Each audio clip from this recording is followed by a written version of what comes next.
नमस्कार, मैं हूं आपके साथ अली मतर। अपना बिहार की शुरुआत बड़ी खबर से करेंगे। हाजीपुर के सदर अनुमंडल में ज्वेलरी दुकान में करोड़ों की लूटपाट की घटना को अंजाम दिया गया है। नगर थाना क्षेत्र के अनवरपुर के पास ज्वेलरी दुकान में लूटपाट की इस घटना को अंजाम दिया गया है। अब तक की जानकारी के अनुसार बाइक सवार अपराधियों ने हथियार के बल पर ज्वेलरी दुकान से लगभग 3 किलो सोना और करीब 8 से 10 लाख रुपए लूट लिए। वारदात के बाद अपराधी सीसीटीवी के हार्ड डिस्क को भी साथ लेकर गए।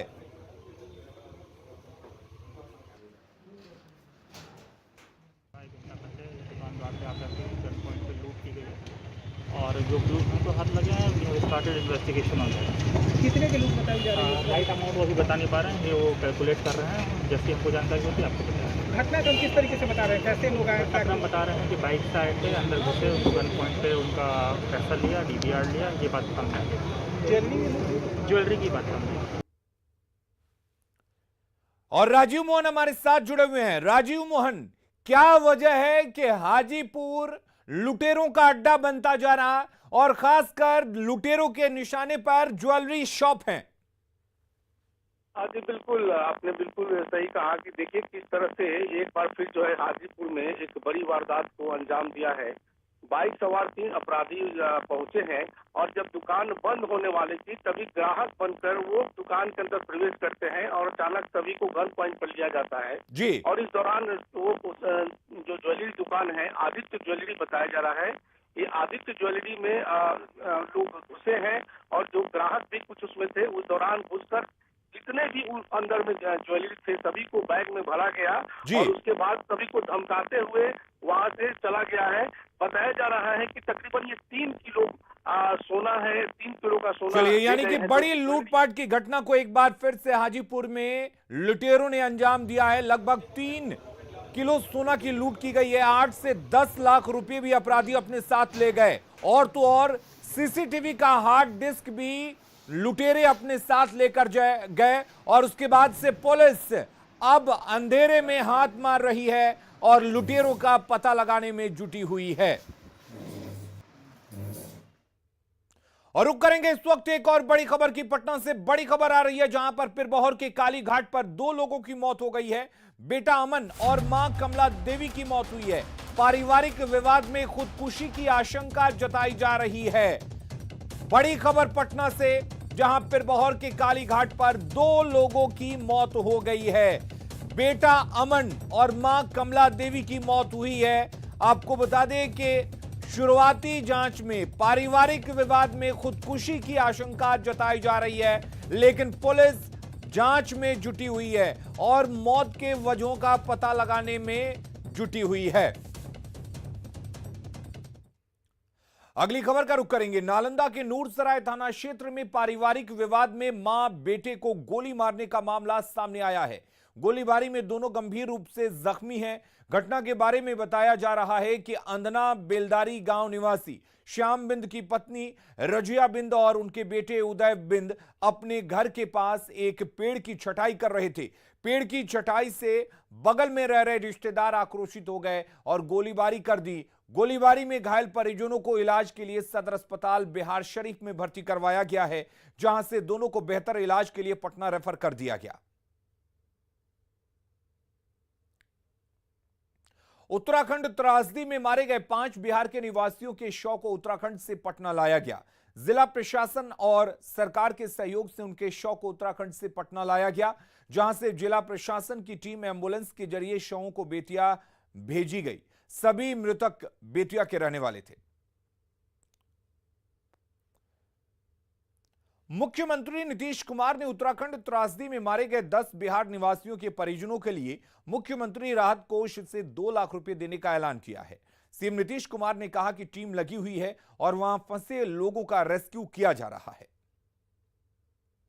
लोगों के लिए बहुत दुख की बात है कि जो भी उत्तराखंड में जो इधर जो घटना हो गई, जितना ज़्यादा बरसापात हो गया और उसके चलते इतने लोगों का डेथ हुआ है। और हम लोगों के बिहार का पहले दिन 3 दिन पहले पता चला 3 लोगों का और बाद में 7 और लोगों का पता चल गया। अब इसके आगे और जो कुछ भी उसके बारे में पूरी जानकारी लगातार वहाँ से हम लोगों के लोग अधिकारीगण सब रेजिडेंट कमिश्नर भी लगातार निरंतर संपर्क में और वहाँ से लोगों को लाने की कोशिश। तो 3 तो पहले आ गया और फिर आज भी उम्मीद है कि 7 का आज आ जाएगा। किशनगंज में पंचायत चुनाव हारने वाले प्रत्याशियों ने अपने समर्थकों के साथ कई घरों पर हमला बोल दिया। घर में तोड़फोड़ की, साथ ही घर के सदस्यों के साथ मारपीट भी की। लोगों की माने तो उन्होंने हारे हुए प्रत्याशी को वोट नहीं दिया, जिसकी वजह से प्रत्याशी ने उनके साथ मारपीट की। आरोपी लगातार लोगों को जान से मारने की धमकी भी दे रहा है।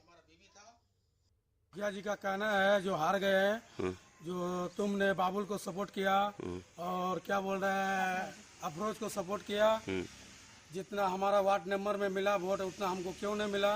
तो उसके कारण हमको ढूंढ रहा था, हम तो रात में भाग गए। हमको मिलने से हमारा जान पे खतरा था, इसलिए हम घर द्वार छोड़ के भाग गए और हमारे घर द्वार पूरा तोड़। कितने आदमी का और किसका किसका आपके भी यहाँ पर किया था क्या? आप भी आया था वो अरुण मुखिया, वो हमारे ससुर को छाप रहे थे, हमारा दरवाजा सब कुछ तोड़ दिया कि कहाँ है आप लोग, हमको वोट नहीं दिया, जान से मार देंगे, आप कहीं भी जाओगे तो मार देंगे। भोजपुर के बिहिया प्रखंड के कटैया पंचायत के निवर्तमान मुखिया बृजेंद्र मिश्रा पर वोट के लिए लोगों को पैसे बांटने का आरोप लगा है। पैसे बांटने का वीडियो भी वायरल हो रहा है, जिसमें मुखिया विजेंद्र मिश्रा ने एक व्यक्ति को 200 रुपए का नोट दे रहे हैं। पैसे बांटने का यह वीडियो बिहिया के कटिया पंचायत के कटिया गांव के दलित बस्ती की है। जानकारी मिलने के बाद सीओ ने बिहिया थाने में वर्तमान मुखिया विजेंद्र मिश्रा पर आचार संहिता उल्लंघन का केस दर्ज कराया है। बिहिया प्रखंड में कल मतदान होना है।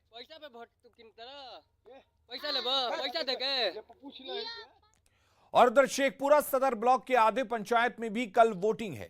यहां भी वोट के लिए पैसे बांटने का वीडियो वायरल हो रहा है। निवर्तमान मुखिया इंदू देवी के समर्थक मुकेश यादव पर पैसे बांटने का आरोप है। बताया जा रहा है कि चक मालदा का रहने वाला मुकेश यादव रेलवे के ग्रुप डी में सर्विस करता है और चुनाव में अपने समर्थक के पक्ष में वोट खरीद के लिए पैसे बांट रहा है। हालांकि न्यूज़ 18 वायरल वीडियो की पुष्टि नहीं करता है।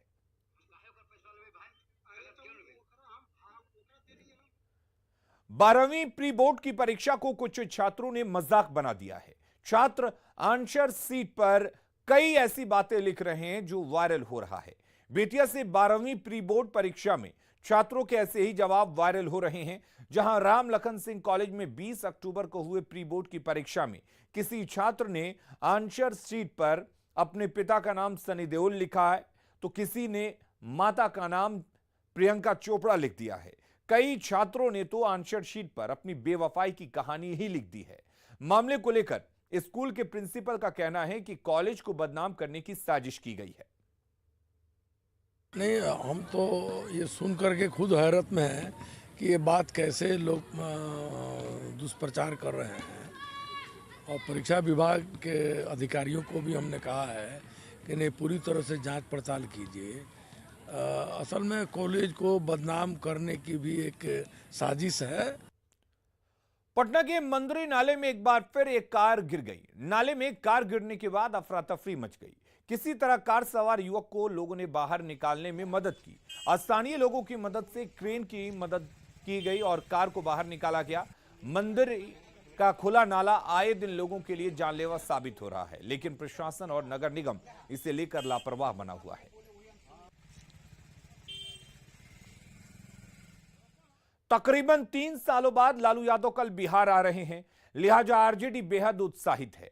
उपचुनाव से पहले लालू का बिहार आना जाहिर करता है कि उपचुनाव को आरजेडी कितनी गंभीरता से ले रही है।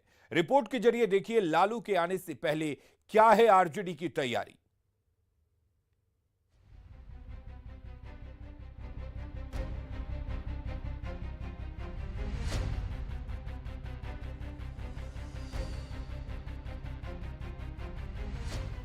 आरजेडी कार्यालय में 6 टन की लालटेन। संगमरमर से बने इस 6 टन के लालटेन को राजस्थान से डिजाइन कर मंगाया गया है। ये तैयारी है लालू यादव के पटना आने की। सोमवार को लालू यादव की मौजूदगी में इस लालटेन को आरजेडी कार्यालय में लगाया जाएगा। मतलब लालू यादव के ग्रैंड वेलकम की तैयारी है। ये देखिए, इस जगह पे जो है 6 टन का लालटेन लगेगा, रखा जाएगा और उसको लेकर के यहाँ पे जो काम है वो किया जा रहा है। सुलिंग जो है वो की जा रही है और यहीं पे 6 फीट जो है 6 टन का लालटेन जो है वो लगाया जाएगा। और यहाँ पे वैसे आरजेडी का जो प्रतीक चिन्ह है, चुनाव चिन्ह है लालटेन, वो देखिए वो सजा हुआ है। और ये कमरा जो है लालू प्रसाद यादव का प्रदेश कार्यालय में जो है वो राष्ट्रीय अध्यक्ष का ये कमरा है, देख सकते हैं।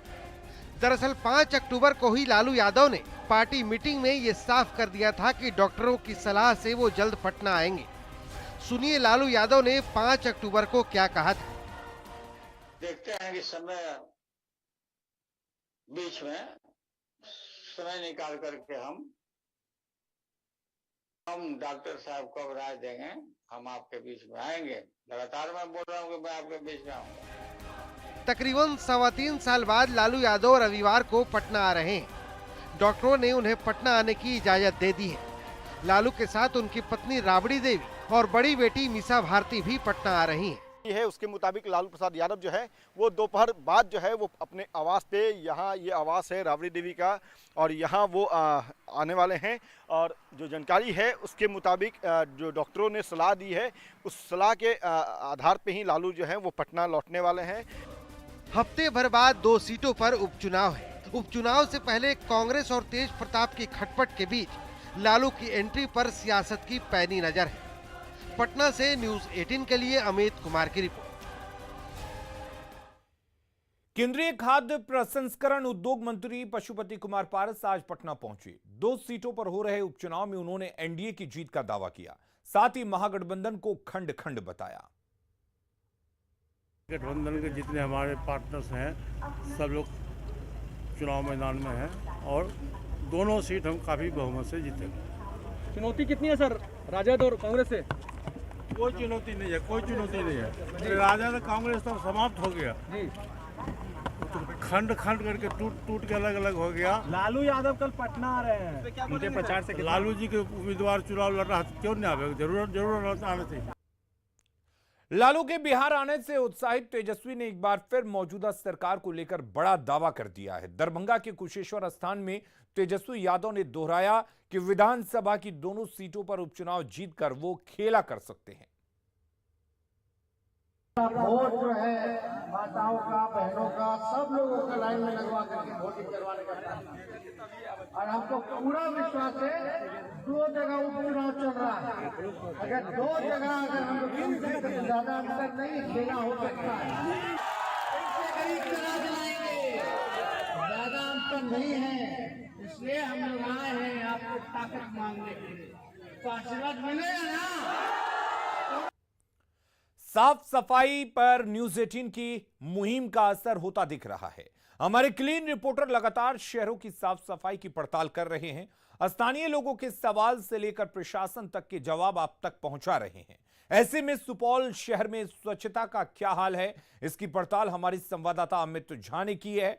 जो शहर पहले स्वच्छता के मामले में कभी नंबर 1 हुआ करता था, आज नगर परिषद की लापरवाही के चलते शहर के खास इलाके गंदगी से भरे नजर आ रहे हैं।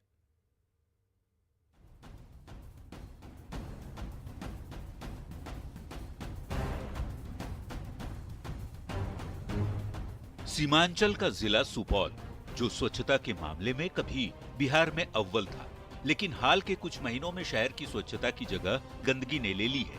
तभी तो शहर के मुख्य जगहों पर कूड़े कचरे का अंबार लगा नजर आता है। ये हाल तब है जब छठ महापर्व आने में काफी कम दिन बचे हुए हैं। हमारे क्लीन रिपोर्टर अमित कुमार झा पहुंचे महात्मा गांधी मुख्य द्वार पर, जो शहर के पौष इलाके में बना है। यहाँ कई वीआईपी और अधिकारी रहते हैं, लेकिन हाल क्या है आप खुद इस पड़ताल में देख लीजिए। बिहार सरकार के आंकड़ों में सुपौल साफ सफाई में नंबर 1 रहा है। लगातार इसके लिए मुहिम भी चलाई जा रही थी, लेकिन अब बीच के कालखंड में सुपौल अब गंदगी का भंडार होते जा रहा है। अभी हम खड़े हैं राष्ट्रपिता महात्मा गांधी द्वार के पास, जहां से महज कुछ ही दूरी पर राष्ट्रपिता महात्मा गांधी का एक स्टेचू मूर्ति बना हुआ है और उसके ठीक पीछे गंदगी का अंबार है। ये वो इलाका है जो कोर्ट कैंपस कहलाता है और जजेसों की यहाँ पर आवास है और बिल्डिंग डिपार्टमेंट का कार्यालय है।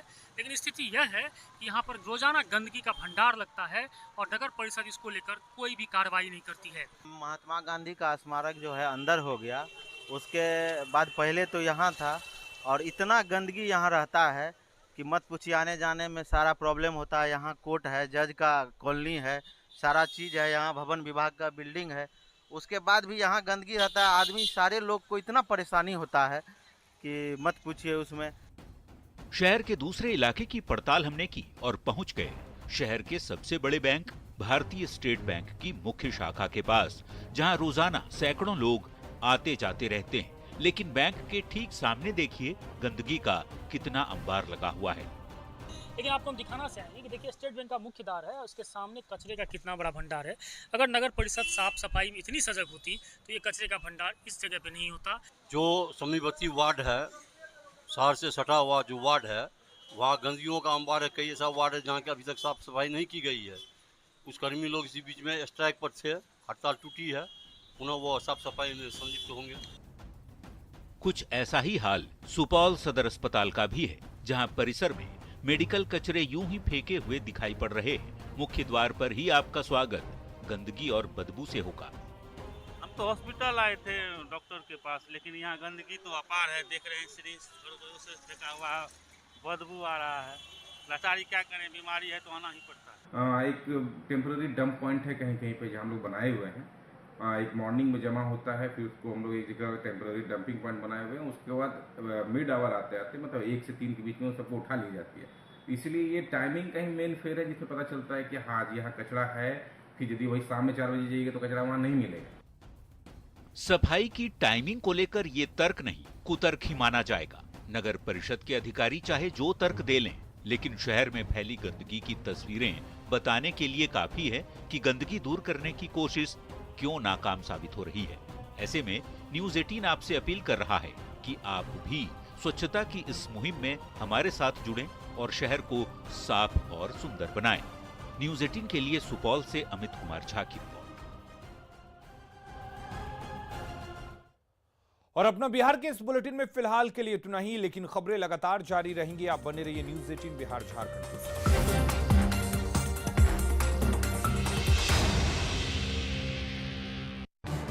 इस न्यूज़